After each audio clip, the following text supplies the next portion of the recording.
안녕하십니까. TV쇼 진품명품 윤인구입니다. 자, 오늘도 우리 고미술의 아름다운 여행으로 함께하실 쇼 감정단 세 분을 소개해드리겠습니다.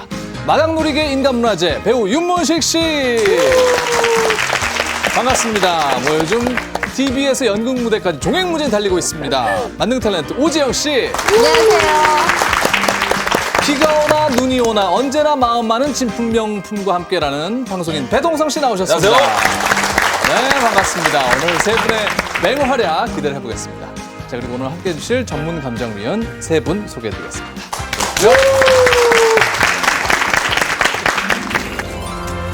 1600년대 예조 참판의 초상화. 웅장하고 생생한 이 그림 속에 깜짝 놀랄만한 사연이 숨겨져 있다는데 과연 그 비밀은 무엇일까? 오늘의 첫 번째 의뢰품 소개합니다. 예. 제 키보다도 크죠? 훨씬 예. 커요. 저는 윤인구 아나운서가 키가 163이니까.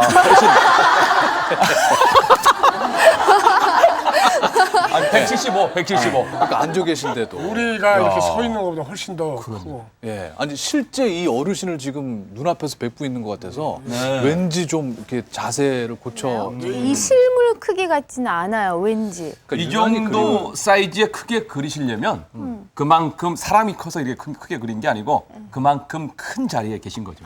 그럴 수도 있을 것 같아요. 네. 근데 처음에 딱 뵈니까 이야, 정말 피부가 너무 좋고 당시에 요렇게 이제 피부 미남들은 여성분한테 상당히 인기가 많았을 거라는 생각이 들었습니다. 정말. 네네. 그 얼굴색만 얼굴, 보면 예. 왠지 학자이셨을 예, 것 예. 같아요. 물론 네. 또 놀라운 것은 수염을 하나하나 쉬어가면서 그랬어.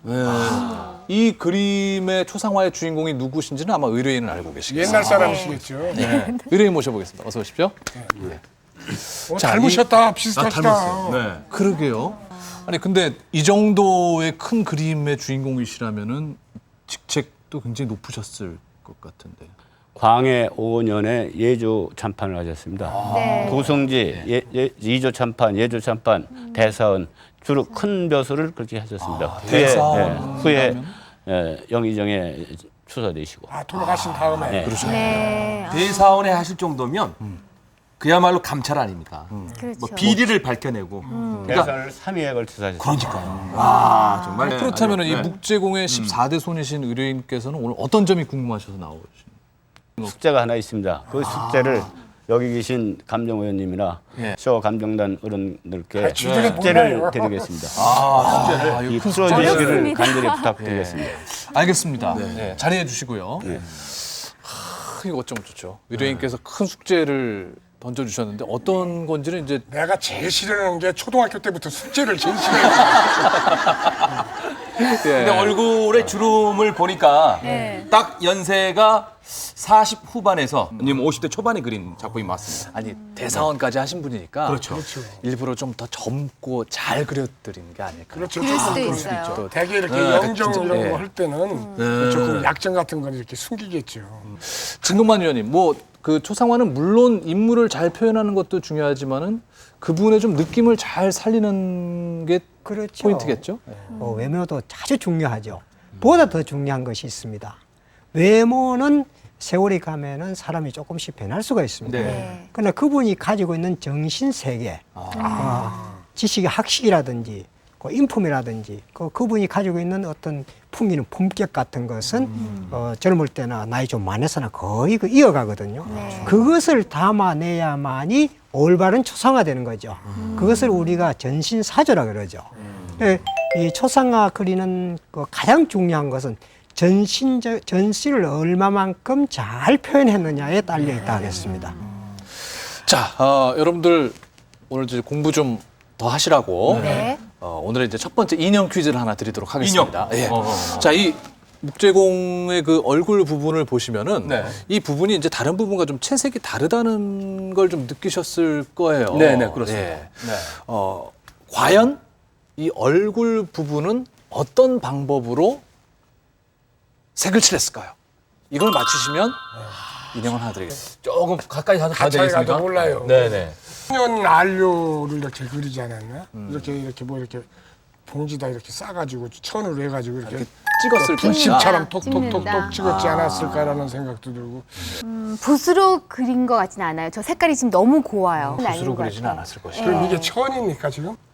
비단인 것 같죠? 근데 손으로 그냥 손으로 손으로 이렇게 펴발랐을 것이다. 네, 화장품을 우리가 여자가 우리 파운데이션을 바를 때 손으로 이렇게 펴 바르잖아요. 그것처럼 손으로 이렇게 그럴 수도 있겠다. 색깔을 문질러. 요 부분은 염색입니다. 그린 게 아니고 염색입니다.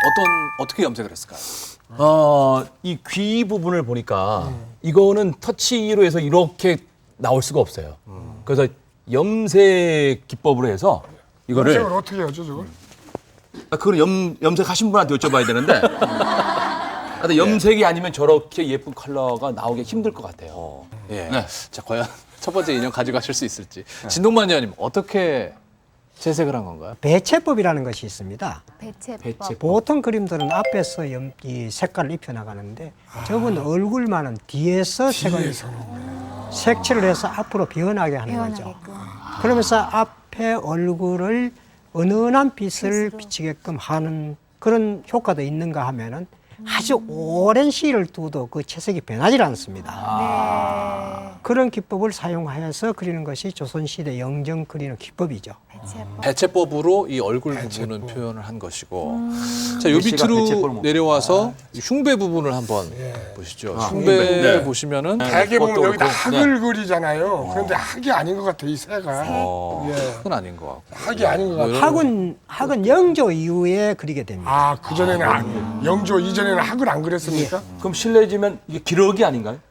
예, 기록이 맞습니다. 기러기 맞습니다. 아니, 제 기러기 아빠라 기러기를 금방 합니다.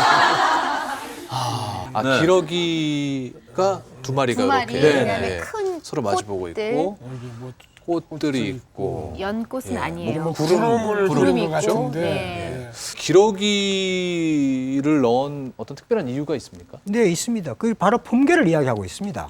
예. 예, 일품은 공작이고 이제 이품은 문간 이품일 때는 저 기러기를 넣죠. 네. 그 기러기는 우리가 의리도 있고 질서를 잡고 하는 그런 느낌을 그런 의미를 지니고 있지 않습니까? 변하지 않습니다. 예. 그러면 그런 더 것을- 밑으로는 뭐 돼지나 이런 거 그리는 다른 걸 그리죠. 세종, 안 그랬을 것 뭐 멧돼지도 있고 그렇습니다. 멧돼지도 예. 그리죠. 예. 그리고 지금 이 그림은 흉배라든지 이런 이복이라든지 간모라든지 이런 것을 봤을 때에 16세기 내지 17세기경에 유행하던 그 그림 그러한 복장이라는 거죠. 근데 너무 궁금해요. 이렇게 큰 사진을 큰 저기 초상화를 그리는 동안 이분이 쭉 앉아 계셨을까요? 이 당시에는 그랬겠죠. 얼굴만 위주로 섬세하게 그리고 나서의 나머지 부분은 이제 어느 정도의 상상으로 그러셨고. 우리가 보통 그 어진을 그릴 때, 그 임금의 초상화를 그릴 때도 임금님이 포즈를 취해줍니다. 그래요? 그럼 하물며 이 신하된 분이 포즈를 안 취해줄 수는 없겠죠. 자, 그러면은 이제 여러분들이 네. 이 초상화의 모델이 되셨다고 생각하시고 한 번씩 이렇게 포즈를 취해 보시는 거예요. 포즈를. 이 포즈는 뭐 어떤 포즈인가요? 빨리 그려라. 빨리.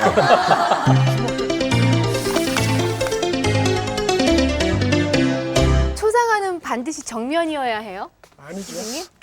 딱히 그건 그럴 아니죠. 필요는 없을 것 같은데요? 그럼 예. 저는 여자 초상화는 좀 섹시하게 좀 그려도 괜찮을 것 같아요. 자, 각도 잡아주세요. 섹시? 자, 네. 자, 차도 포즈 취해주시고. 오, 예쁘다.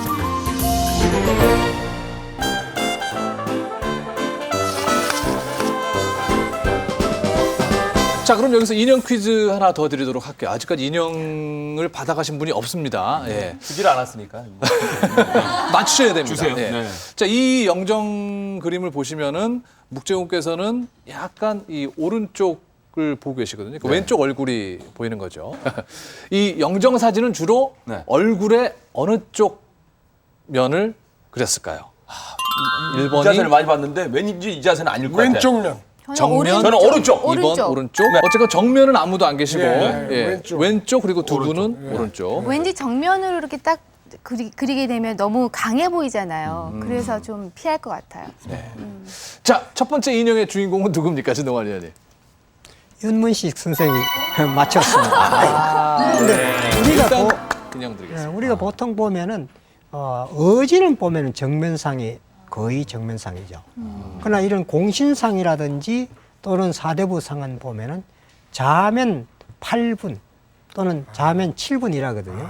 그러니까 왼쪽 밤이 한 80% 나오느냐 70% 나오느냐 이런 식으로 주로 그려지죠.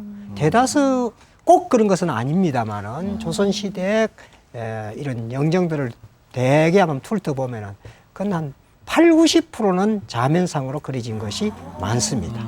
예. 자, 이 정도 초상화라면은 정말 대작이라고 대작이죠. 표현해도 그렇죠. 되겠죠? 예. 여기서 조선시대 초상화에는 또 어떤 것들이 있었는지 한번 살펴보고 가겠습니다. 초상화 제작의 꽃이라 불렸던 조선시대. 국왕의 어진을 그리는 작업을 시작으로 하여 초기에는 선에 의한 표현 기법이 주를 이루었다. 옷의 윤곽과 주름은 가늘고 유연한 선으로 대담하게 처리하였으며 전체적으로 음영 없는 균일한 얼굴색과 세밀한 묘사를 통해 한국인의 다양한 모습을 정교하고 특색 있게 화폭에 담아냈다. 조선 중기에 이르면 초기와 달리 유학자의 풍모를 과시하는 초상들이 나타났다.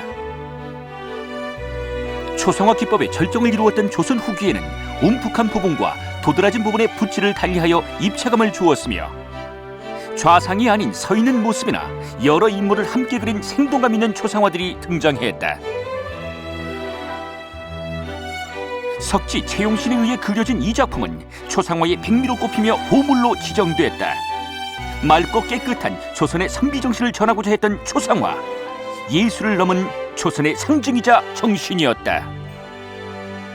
정말 뭐 흠잡을 데가 없을 다른 만큼. 데가 별로 없어요. 그러니까 물감이 어디 떨어진 데도 없고요. 뭐 채색이 어디 뭐 바란 데도 없고 아주 보관을 너무 잘하신 것 같아요. 그렇다면 네. 이 초상화가 그려진 연대는 어느 정도로 추정을 해볼 수 있을까요? 아까 나한 14대 손이니까 3으로만 잡아도 그러니까 420년이잖아요. 그 시대에 그려졌어요. 조선시대 바로. 그렇죠. 300에서 350년 된 거죠. 400년 안쪽까지 네. 50년에서 300년. 400년 전 이렇게 봐야 되겠죠. 그럼 이 큰 그림이 참 정말 보관이 잘 되어왔다는 네. 잘 된 거죠. 이분이 돌아가시기를 1633년도에 돌아가셨으니까 370년 아니에요. 한 370년 넘잖아요. 네, 네. 그럼 이렇게 보관이 잘 될 수가 없다고 봐야죠. 그리고 이 그림은 채색이나 얼굴의 그 윤곽 같은 걸 보면은 그 시대 그림이 아니거든요. 그렇죠. 근데 이것은 원본을 보고 이 건간에 와서 그 이모한 거죠. 이모한 거라고 한다면은 요즘 말하는 복사한다 그럴까요? 그 원본을 밑에다 두고 그 위에 얇은 종이를 놓고 그 본을 뜨는 겁니다. 네. 그래서 이것은 중모본 또는 이모본이라 그러죠. 아니 그럼 원본이 아니라는 말씀이신데 예. 의료인께서는 알고 계셨습니까? 네, 알고 있습니다. 그 아시면서 왜 말씀 안 하셨어요? 그렇다면 저희한테 내주신다는 숙제는 그럼 원본을 찾아달라는 그 숙제였나요? 바로 그겁니다. 아니 그럼 원본은 지금 어디에 있습니까? 그걸 말씀드리면 좀 길은데요. 예. 일제시대에 도난을 당했어요.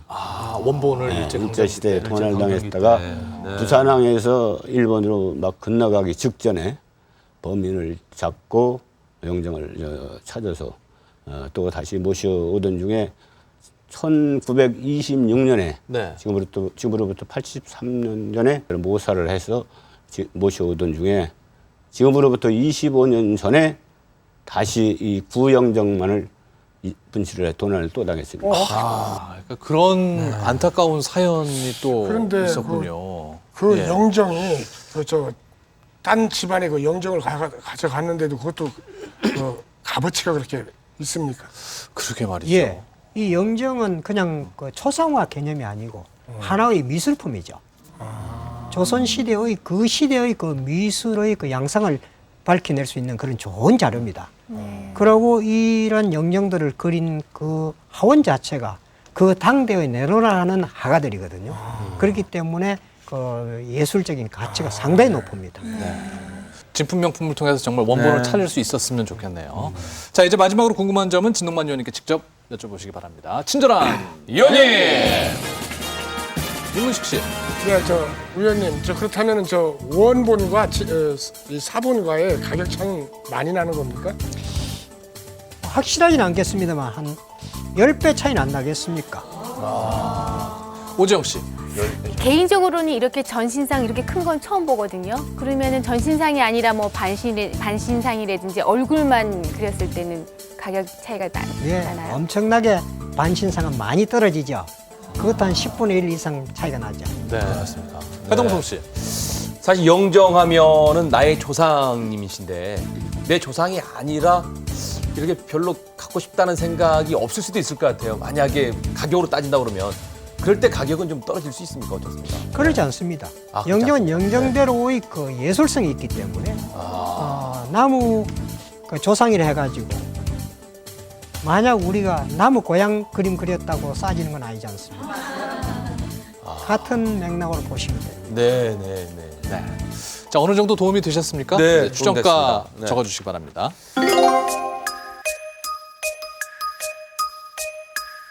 자, 우리 쇼감정단 여러분들 어떻게 적으셨는지 보겠습니다. 윤문식 씨, 보안이 처음에는 500만 원 적으셨다가 앞에 1000자를 추가하신 것 같은데 1,500만 원.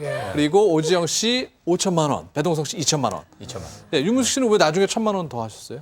저기 나는 그 영정이라고 그래가지고 그 집안에서는 뭐 이게 뭐 갑으로 어떻게 환산할 수 있겠습니까마는 딴 사람들은 별로 관계가 없을 것 같아서 좀 한 500만 원 정도를 썼는데 이게 예술적으로 값어치가 있다고 그래가지고 1,000만 원을 더 썼습니다. 그러니까 이게 진품일 것 같으면은 약 1억 5천만 원이 되지 않겠는가 이렇게 생각이 된 거예요. 예.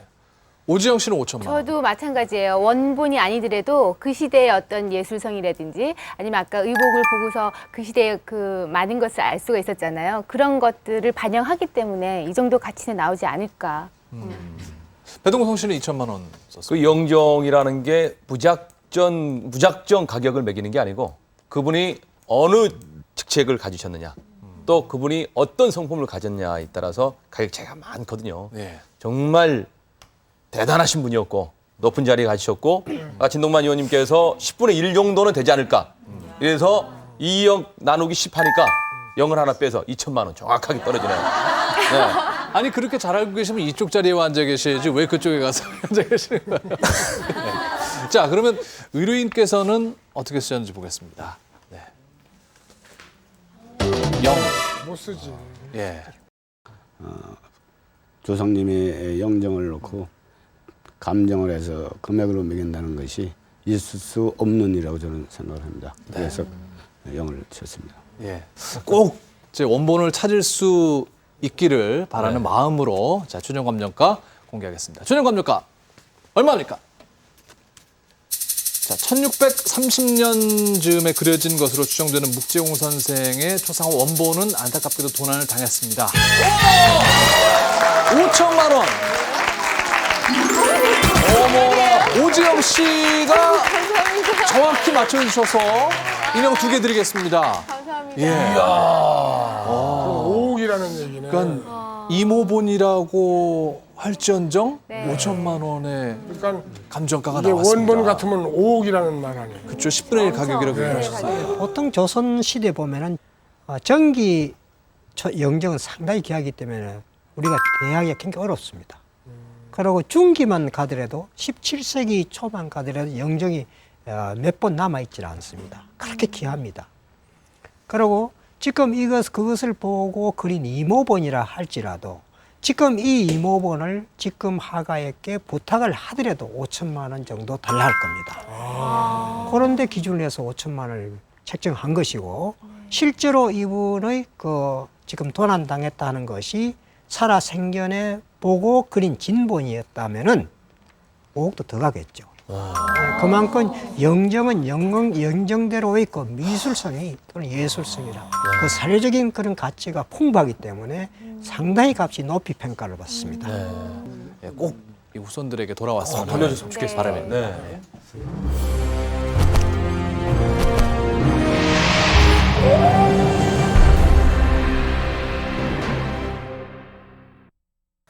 TV쇼 진품 명품 오늘의 두 번째 의뢰품은 바로 이 책입니다.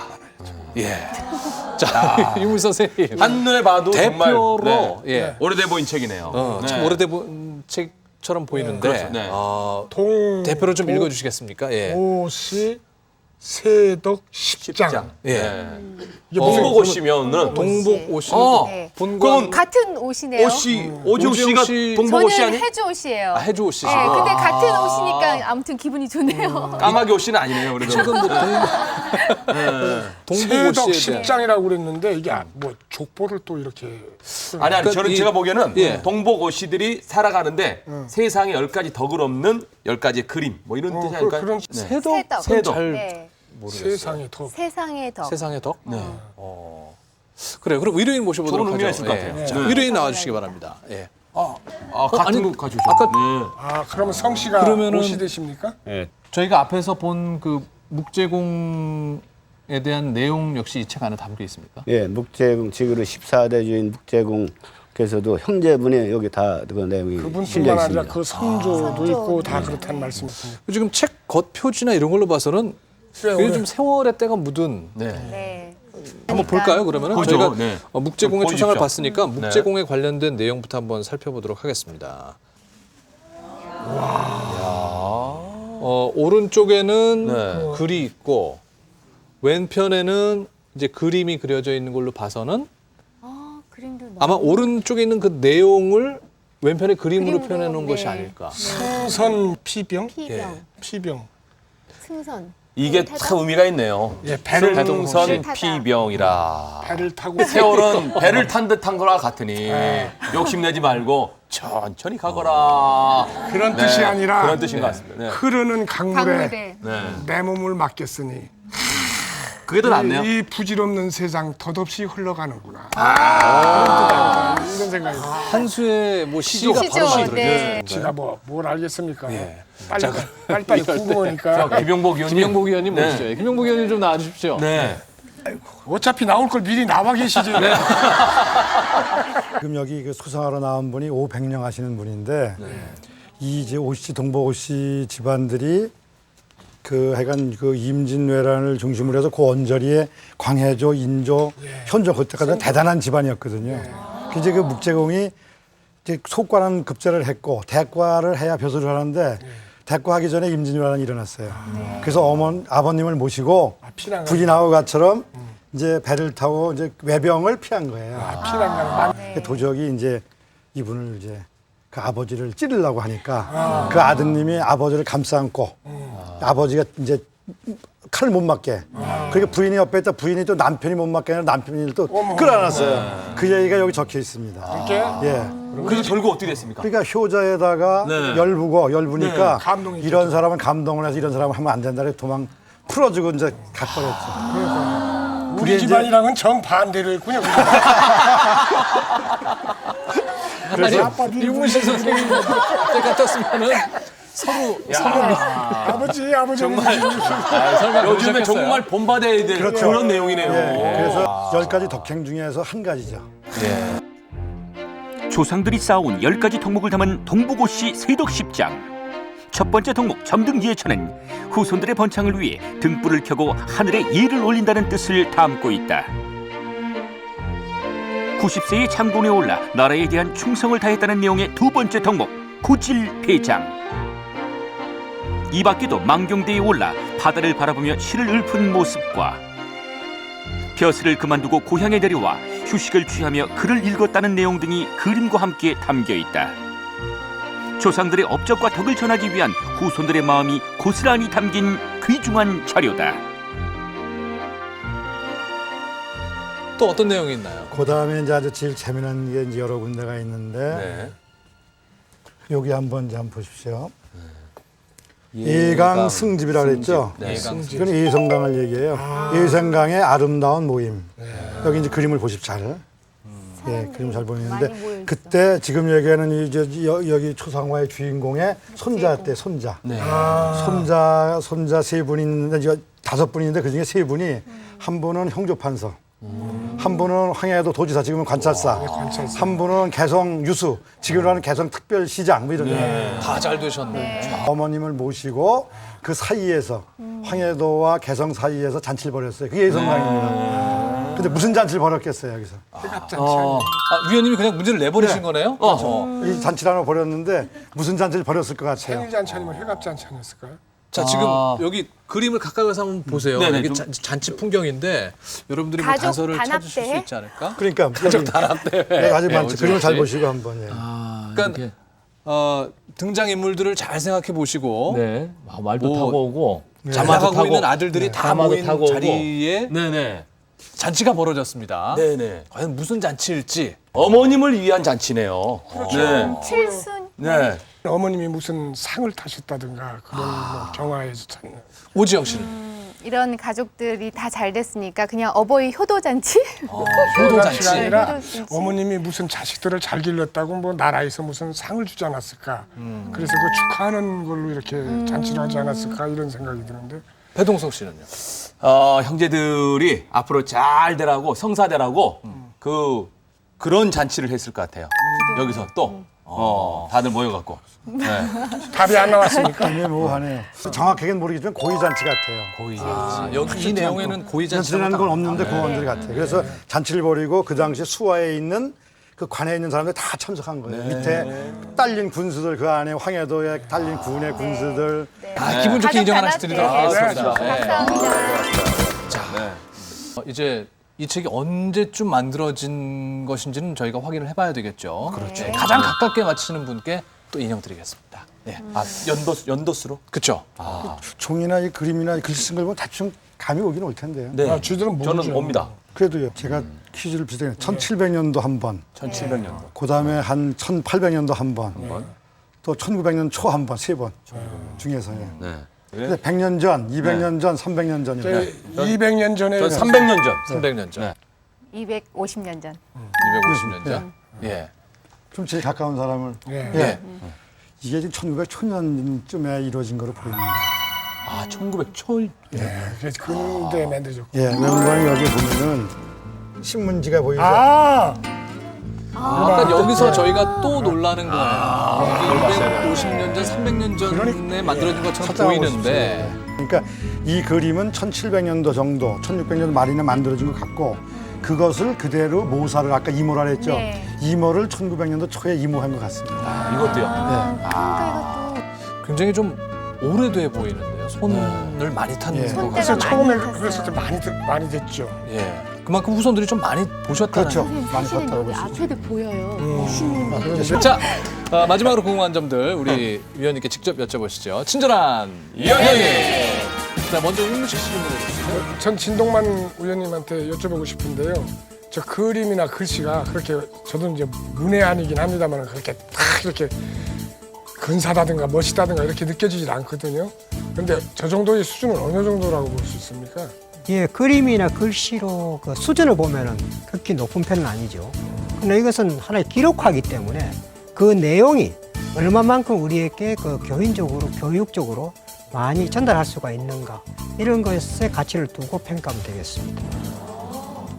오지영 씨. 저는 김용복 위원님께 여쭤볼게요. 결국 집안의 기록인데요. 네. 그렇다면 어떤 사료적인 가치로 봤을 때 동북오 씨 집안의 기록은 어느 정도 가치를 매길 수 있는지요? 사실 집안의 문제, 어느 집안이냐가 문제가 아니라 어떤 집안이든 간에 저런 자료가 내려오고 있다는 것 거기에 의미를 둬야 될 것 같습니다. 마지막으로 배동성 씨. 저도 김용복 의원님 요청했습니다.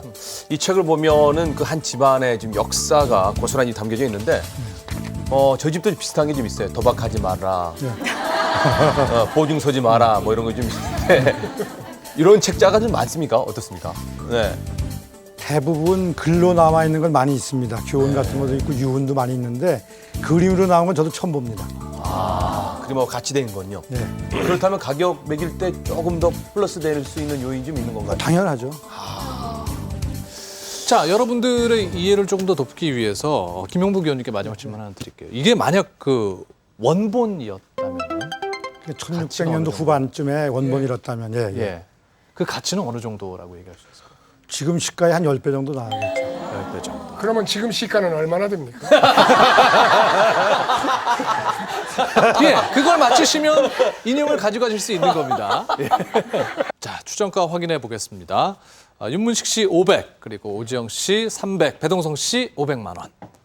윤문식 씨부터 여쭤볼까요? 네, 물론 저기에 써져 있는 것들이 그 가족 그 후손들을 위해서 교육 값어치가 있다는 건 충분히 이해를 합니다만은 그 개인 집안의 일이고 그보다도 뭐 공자님, 맹자님 그런 저 좋은 이해들이 많이 있거든요 교본으로. 그거에 비해서는 값이 그렇게 썩 나갈 것 같지는 않아가지고 그리고 게다가 또 동복 옷이니까 옷자가 들어가야 되겠다고 생각해서 500만 원으로 했습니다. 알겠습니다. 너무 이제 개인 문중에 관한 이야기이기 때문에 네. 오지영 씨는 300만 원. 각 집안마다 이런 기록들은 많이 좀 내려올 것 같고요. 예. 그리고 아까 위원님이 말씀하셨던 것처럼 1900년대에 또 다시 만들어졌기 때문에 사실 가격을 조금 낮게 정했습니다. 배동소 씨는 어떻게 해서 500만 원 측정하셨어요? 저런 책자를 보면은 한 300 정도 나갑니다. 글씨만 있으면 네, 그림 200 해서 네, 500만 원 됐습니다. 알겠습니다. 네, 예. 틀림없습니다. 틀림없다. 자, 이 동복 옷씨 세덕 10장. 과연 TV쇼 진품 명품에서 감정한 최종 감정가는 얼마일까요? 감정가 공개합니다. 동복 옷씨 집안에서 조상들이 쌓은 덕을 후세에 전하기 위해 만든 귀중한 자료입니다. 자, 과연 최종 감정가는 얼마일까요? 자, 100만 단위 올라가고 있습니다. 1,500만 원. 예. 깜짝 놀랐습니다. 다시 만든 내도 책임에도 불구하고. 그러면 그 원본이라면 1억 5천이 나간다는 말씀이십니까? 그런 얘기겠죠. 예. 김용복 위원님. 아까도 말씀했지만 이 그림 자체보다는 이 내용이 중요하다고 생각을 합니다. 네. 그러니까 이제 그 조상이 함부로 살지 않았다는 것. 지금 사람한테 교훈을 줄 수 있는 것은 너네들도 함부로 살지 말아라. 이거 아니겠어요? 네. 이제 그림거정 했다는 것은 그만큼 일반 사람도 쉽게 어린아이들이 내가 보는 어린아이 교육용으로 만들지 않았나 싶어요. 그런 의미에서 사료적 가치와 이 집안에서 했던 어떤 그런 업적 이런 걸 높게 평가해주고 싶습니다. 근데 그림의 수준에 대해서는 진 선생님한테 바톤을 넘기겠습니다. 네, 진동만 위원님. 아까도 몇 번 이야기했습니다만은 그림의 그 수준에 맞출 것이 아니라 저것은 우리가 참 배워야 할 어떤 교육적인 그런 그 내용이 잘 담겨져 있기 때문에 그러한 곳에 이제 평가를 해야 되기 때문에 만약 그림만 저 정도로 수준에 있다면은 별게 아니겠죠. 그러나 그 내용이 정말 그 세세하게 잘 그 기록되어 있기 때문에 그 정도 평가는 충분히 받아도 괜찮을 봅니다. 네. 네. 오늘 선생님 덕분에 아주 저희가 소중한 자료를 만나보게 된 것 같습니다. 네, 감사합니다. 오늘 와주셔서 고맙습니다.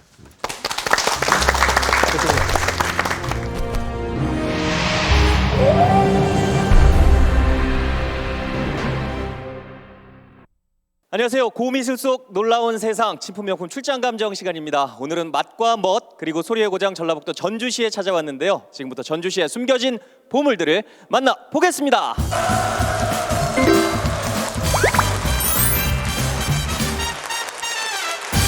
자, 도자기 2점을 감정을 해보겠습니다. 오늘은 특별히 2분을 모셨는데 앞에 나와 있는 이 2점의 도자기가 느낌이 비슷한 것 같으면서도 다르고 다른 것 같으면서도 약간 비슷한 느낌이 있거든요. 어떤 작인가요?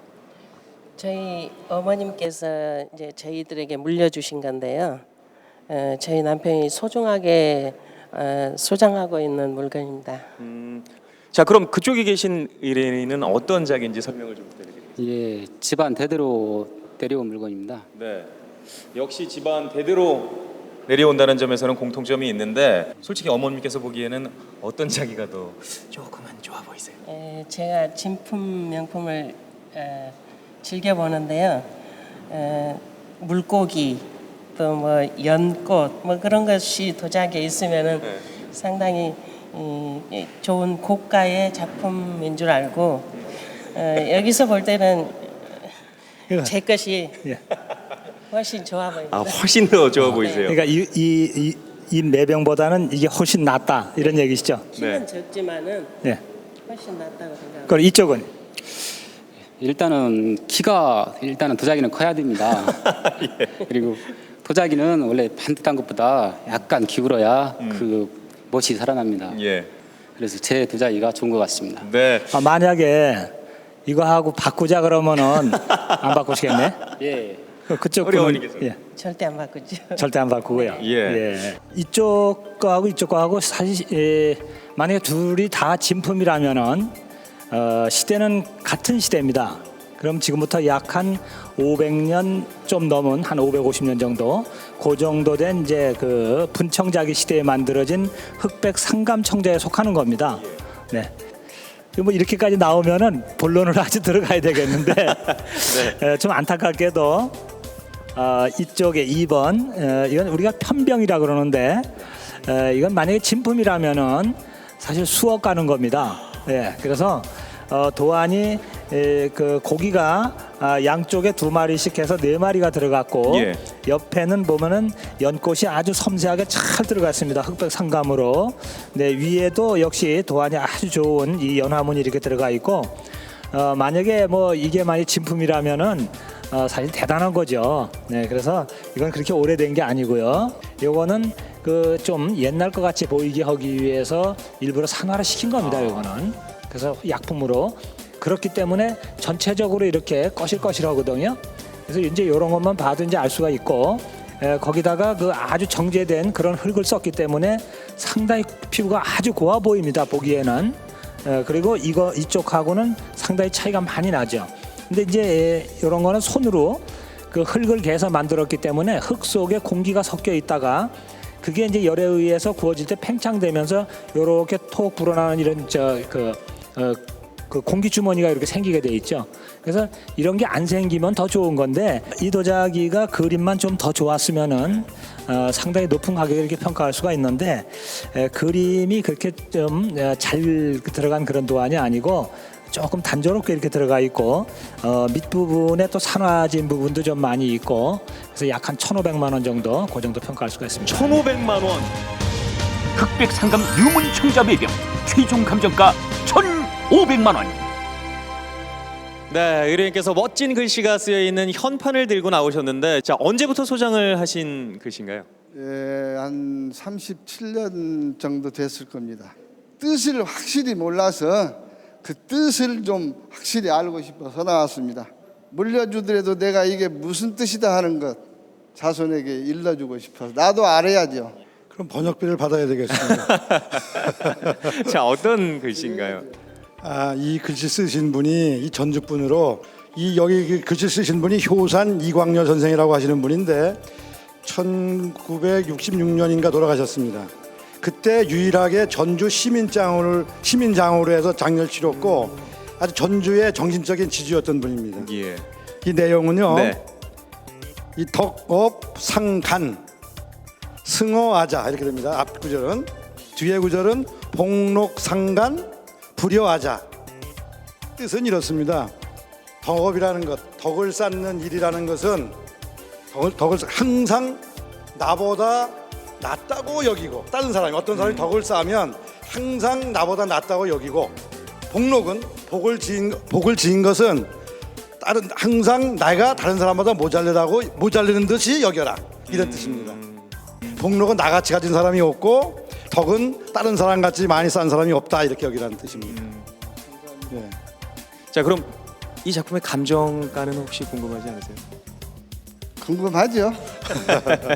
그렇다면 위원님 감정가는 어느 정도나 될까요? 워낙 이제 예전에 문인하라고 하면 사고 팔질 않는데 이효선 선생도 전혀 한 번도 살아계실 때 작품을 돈 주고 사고 팔던 분이 아닙니다. 가격 평가하기는 어렵고 너무나 많이 넣어줬기 때문에 네. 작품이 많이 남아 있어요. 그래서 한 150만 원 정도 평가를 하겠습니다. 효산 이광렬 글씨 최종 감정가 150만 원. 네, 의뢰인께서 녹그릇을 한 점 들고 나오셨는데 조금은 특이하게 생긴 녹그릇이거든요. 어떤 때 쓰는 녹그릇인지 혹시 알고 계신가요, 어머님? 저는 잘 모르겠어요. 저 시할머니께서요 가지고 계시다가 어머니가 쓰시고 저를 물려주셨는데요. 몰라서 지금 한번 가지고 와봤어요. 저도 오늘 점심에 그 녹그릇에 담긴 그 비빔밥을 먹긴 했는데 처음 저도 보는 거거든요, 위원님.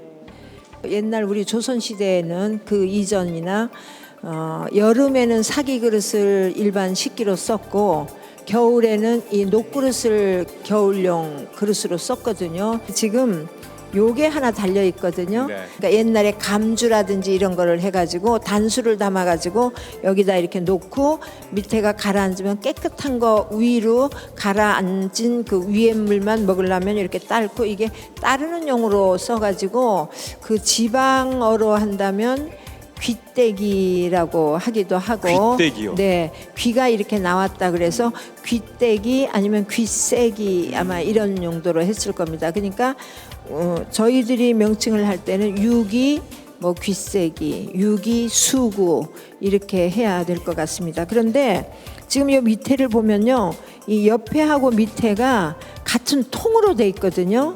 요즘 나오는 거나 시대가 짧은 거를 보면 여기가 요 가상사리가 선이 이렇게 싹 둘러가지고 요만한 고가 올라와가지고 이렇게 돼 있는데 요거는 한 통으로 돼 있습니다. 이건 무슨 얘기인가 하면 이 녹그릇을 만들 때 노점을 이렇게 만들어 가지고 두들겨 가면서 양쪽으로 이 모양을 만들어서 이렇게 다듬는 거거든요. 이러한 것이 기법이 생긴 거는 보통 200년이 다 넘습니다. 그래서 상당히 시대도 한 200년 가까이 됐고요. 예. 요 귀색이 요게 있어가지고 상당히 다른 녹그릇하고는 독특합니다. 그래서 가격이 좀 궁금하시죠? 예. 네, 가격은 50만 원 책정하겠습니다. 유기 귀때 그릇 최종 감정가 50만 원.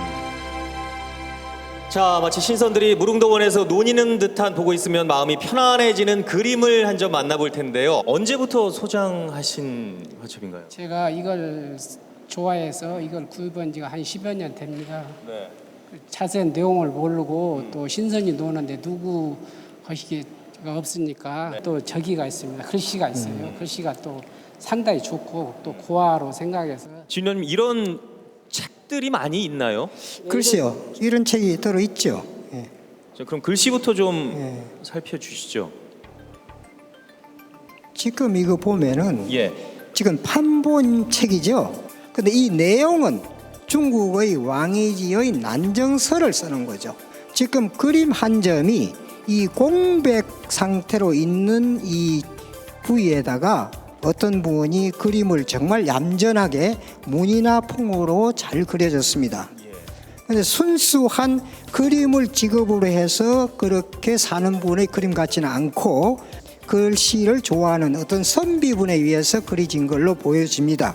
앞에 이 글씨 쪽에는 거의 값을 매길 정도가 아니고 이 그림하고 한 점이죠. 지금 도장만 달랑 하나 찍혀 있는데 누구 작품인지를 모릅니다. 예. 어디까지는 화객과 하품을 보고 값을 평가하는데 제가 보기에는 한 200만 원 정도 평가하고 싶습니다. 문인화 화첩 최종 감정가 200만 원. 출장 감정과 함께하는 고미술 여행 11월 10일엔 전라남도 한평군을 11월 17일엔 서울시 성북구를 찾아갑니다.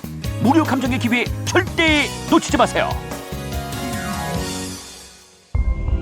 눈이 즐거운 시간 TV쇼 진품 명품 오늘의 마지막 의뢰품 바로 제 옆에 있는 이 아름다운 도장입니다. 와우. 색이 너무 예뻐요. 그렇죠. 네. 네, 아 색깔이 푸른 빛이 푸른 하늘 위에 참 빛깔이 아름답네요. 너무 예뻐요. 예. 가을 하늘이 그냥 느닷없이 스타디오로 내려온 것 같아요. 제주도의 그 앞바다에 그 컬러가 나오네요. 아. 정확하게 무슨 쪽빛.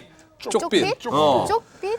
그런데 여기 보니까 이렇게 저 문양도 들어가 있어요. 이게 뭐 네. 비늘 같잖아요. 벌집 같기도 하고. 잉어 비늘. 다이아도 네. 물방울 다이아가 비싸잖아요. 네. 그래서 이 무늬도 물방울을 넣은 것 같은 생각이에요. 물방울 같아 보이기도 예뻐요. 하고. 물질. 예.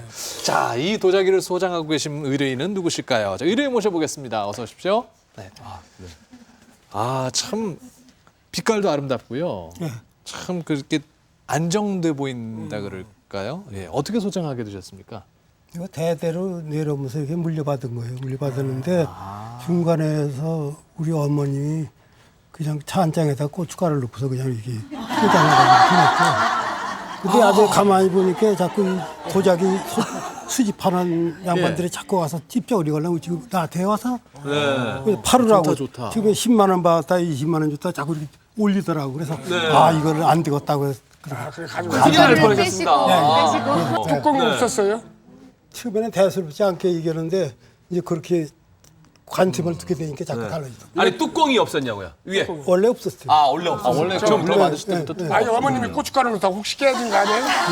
근데 만약에 이 고춧가루를 안 담고 이게 정말 좋은 도자기다라고 잘 보관했으면 벌써 누가 가져와도 가져왔습니다. 그러니까 그러시는 어머님께서 분은, 오늘 그 네. 어머님께서 네. 정말 지혜가 있으신 거예요. 네. 이거 그 자꾸 팔라고 그러는 걸 안 팔았고요. 예. 어떤 점이 궁금하십니까? 어떤 점이 궁금하세요? 이제 가격이 얼마나 나가나 이게 무에 사용하던 건가 그걸 말고. 알겠습니다. 자, 저희가 천천히 살펴볼게요. 예, 자리해 잠깐. 주십시오. 글쎄 그냥 그 고춧가루를 담아서 이 부엌에 그냥 보관해 놓기에는 너무 아까워요. 아깝죠. 네. 안악들을 위한 하나의 작품으로 당시에 그렇죠. 조금 특이한 거는요. 네. 색이 이쁘긴 한데 색이 골고루 퍼지진 않았어요. 조금 보면 군데군데 색깔이 좀 다르죠. 그게 그래서 멋있는가? 그게 멋있는 거예요. 멋지긴 한데 어떻게 딱 모양은 정말 우리 어렸을 때 썼던 요강하고 비슷합니다. 아니 이 아름다운 도자기를 아니 요강에- 모양은 예. 우리 어렸을 때 그 이걸 조금 확대해 보세요. 확대만 하면은 똑같잖아요. 글쎄 뭐 단지 같긴 한데 네네네. 여기에 설마 쉬야를 했을까요? 아니 그러니까 그걸로 쓰진 않았겠지만 아주 모양은 예뻐요. 그거랑 아기들 변기가 아니었을까? 너무 예뻐요. 그 변기하기에. 좋습니다. 그러면은 네. 일단 의뢰인께서는 어머니께서 여기 고춧가루를 담아 쓰셨다 그랬고 네. 여러분들은 지금 이게 과연 어떤 용도로 쓰였을까 궁금해하시는데 네. 무엇에 쓰였던 도자기일까요? 맞춰보십시오. 그 질문입니까? 네. 뭐 요강 얘기도 나왔고. 네. 글쎄 뭐 아까 윤민 선생님은 뚜껑이 있었을 것 같다. 같아요. 네. 뭘 보관했었던 용기일 네. 수 있고. 초나 뭐 이런 거 발효시킬 때 쓰던 거 아니었을까? 역시 주방에서 예, 여성들이 식초, 썼던. 예, 예. 오지영 씨는 이게 벌집 모양 같기도 해요. 예. 그래서 혹시 꿀단지? 꿀단지. 꿀단지 그럴 수 있 아닐까? 문양이 지금 문양이 이런 벌집 모양 같아서. 예, 이어서. 배동성 씨는 뭐 요강으로 계속 가시겠어요? 그냥 이게 만약 뚜껑이 있다 그러면은 예. 요강도 쓸 수 있을 것 같아요. 그래서 뚜껑이 돈 있는지 있는 집에 없는지는 잘 모르겠어요. 돈 있는 집에 예. 애들 요강 밀어붙입니다. 이상문 의원님. 네, 뭐 배동성 씨가 거의 뭐 정확하게 맞추셨는데. 배동성 씨가 맞아요? 예, 예. 진짜 우와. 예, 맞긴 맞는데. 아니, 그러니까 디자인이 좀 크게만 확대시키면 똑같이 생겼어요. 그게 매일 쓰는 거는 아니고 네. 예, 특별한 날만 쓰는 겁니다. 특별한 날. 첫날 밤? 아니 움직일 때. 요강은 요강인데 네. 특별한 날 쓰는 요강. 첫날 밤. 그럼 첫 번째 문제는 배동성 씨가 맞추셨습니까? 저는 알겠어요. 어떤 날 쓰는 요강인지 첫날 밤일 맞춰주세요. 것 같아요. 보너스 첫날 퀴즈. 밤. 정답. 첫날 밤? 예. 네. 헷갈려. 배동성 씨부터. 예. 가마 안에서 시집 갈 때 맞아. 시집 갈 때 움직일 태색 씨가 예. 가만. 어딜 못 나가니까 그 안에서 볼일 보던 요강 맞다. 맞죠? 뭐 맞아. 훔쳐 본 사람처럼 얘기를 해요. 배동성 씨는. 아니 뭐 가만 아니, 이제 그거니까. 아니 제가 좀 네. 전에 움직일 때 이동할 때라고 제가 말씀드렸잖아요. 네. 그럴 것 같아요. 두 분은 이동할 때. 가마솥으로 이동할 네? 때. 아니 윤민 이쪽이 선생님은- 맞아요. 나는 그냥 포기할게요. 왜냐면 이게 틀림없이 뚜껑도 있었을 테고 가만에서 아녀자들이 이렇게 썼던 거 같아요. 역시 맞습니다. 네, 가만에서 사용했던 건데요. 저걸 그대로 사용하게 되면은 아무래도 네, 도자기 이게 박사 해봤다. 출렁거려 가지고 그 쏟아질 우려성이 많죠. 네. 그렇기 때문에 이제 속에다 이제 재를 넣고 아. 그리고 그 위에다가 이제 짚을 솔잎 또 같은 넣 것들 넣고 네? 솔잎 솔잎? 같은 거. 네, 왕교 같은 거나 뭐 이런 짚을 또 깝니다.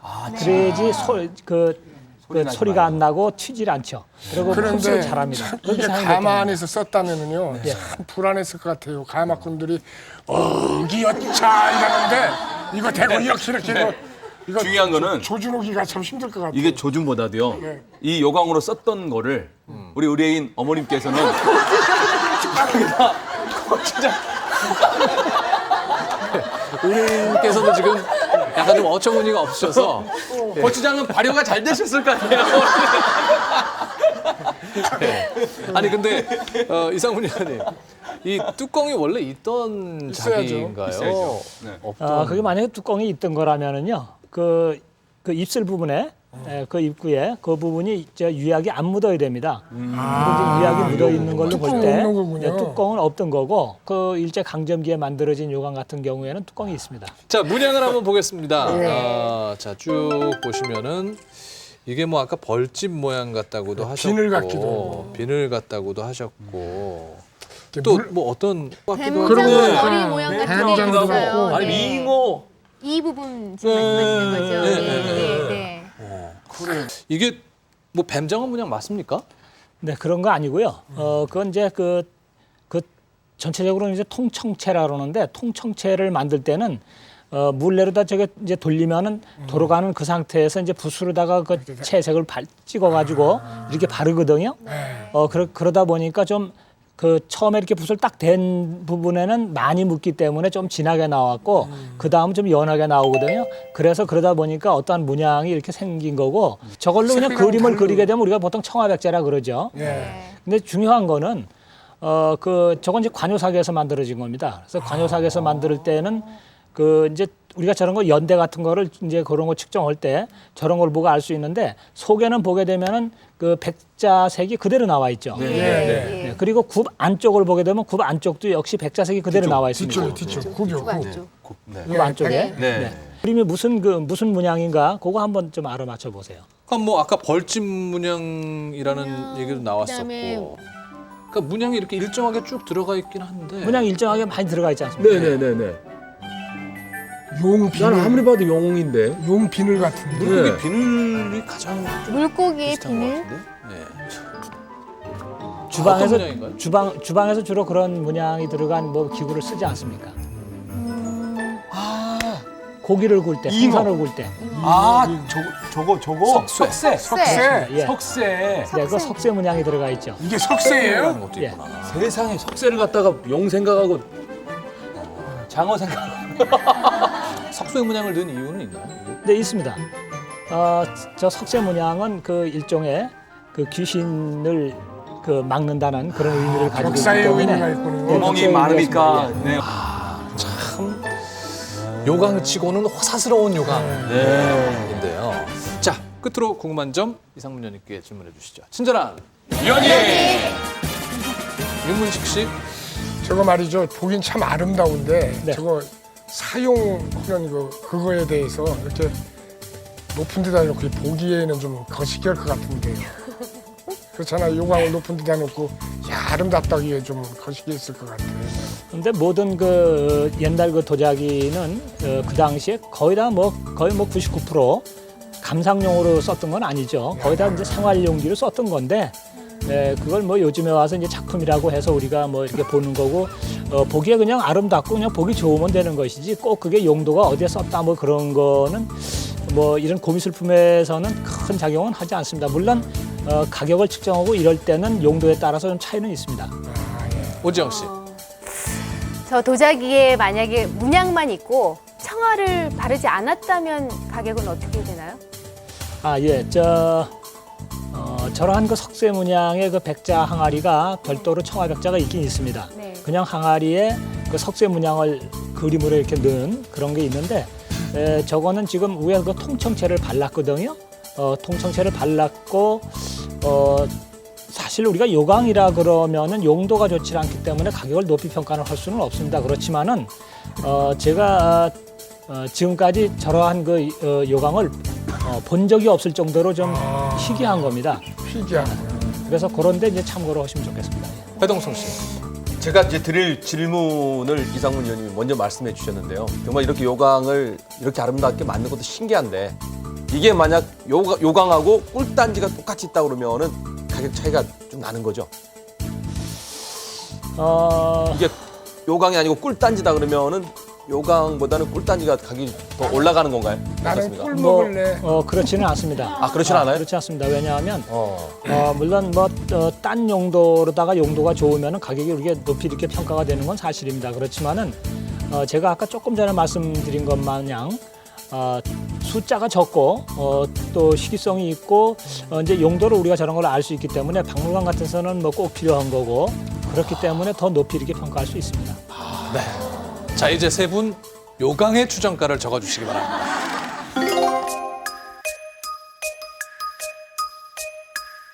자, 세 분이 쓰신 감정가 확인해 보겠는데요. 공교롭게도 지금 인형이 4개씩 동점이세요. 이번 문제 정답이 중요합니다. 이번 문제에서 이기시는 분이 오늘의 우승 되시는 거죠. 윤문식 씨 1,000만 원. 예, 저게 말이죠. 뭐 다 아름다워가지고 저 조그만 것이 이렇게 1천만 원 이상 갈 리는 없고, 이렇게 작품으로 봐서 1천만 원이지 요강 사용 용도로 봐서는 1천만 원도 후하게 줬습니다. 오지영 씨는 제일 많이 적으셨어요? 개인적으로는 갖고 싶어요. 자기가 쓰려고 그러는 모양이에요. 일단은 희귀성 때문에. 네. 그러니까 이상문 의원님이 거의 처음 본 적이 본 없다고 적이 할 없다고 정도로 하셨기 때문에. 네. 귀하기 때문에. 네. 배동성 씨는 2천만 원. 정말 너무 예뻐서 사실은 3천을 쓸까 4천을 쓸까 고민을 좀 했어요.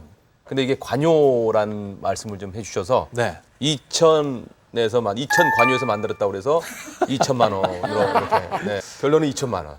네. 뭐 가격을 어떻게 매길 만한 방법을 못 찾겠어요. 너무 예뻐서. 예. 네. 오늘 배동성 씨가 정답이면 참 어처구니 없을 것 같습니다. 자, 의뢰인께서는 얼마 쓰셨는지 보겠습니다. 500만 원 적으셨는데 값이 굉장히 궁금하시다고 하셨거든요. 예, 500만 원 정도면 만족하시겠습니까? 그거 알 수가 없으니까 그렇지. 예.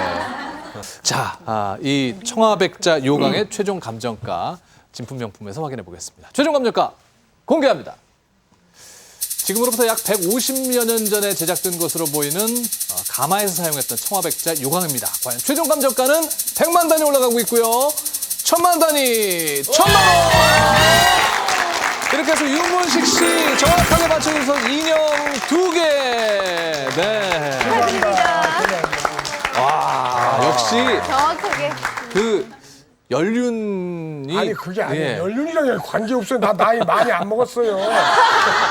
자, 이상문 의원님 1,000만 원의 가격이 나왔네요. 저게 용도가 만약에 좋다면은 물론 가격이 더 많이 나갔겠죠. 예. 그리고 이제 저러한 요강이 우선 우리가 요강인 거를 알 수 있는 게 주둥이 모양이 저렇게 전이 이렇게 올라오게 되면 잡기가 참 불편합니다. 그래서 이제 모양을 저렇게 만들었고요. 거의 백자로만 보았지 저런 통청체 같은 경우는 아주 보기 드문 그런 그 요강이거든요. 네, 그래서 이제 1,000만 원을 이렇게 평가했고요. 용도 때문에 저기에 뭐 더 좋은 그림이 들어갔다 하더라도 사실 크게 높은 가격은 나올 수가 없습니다. 네. 오늘 궁금하셨던 점들은 다 해소가 되셨는지 모르겠네요. 예, 이 아름다운 청아백자 요강 앞으로도 잘 대물림해 주시기 바랍니다. 고맙습니다. 네.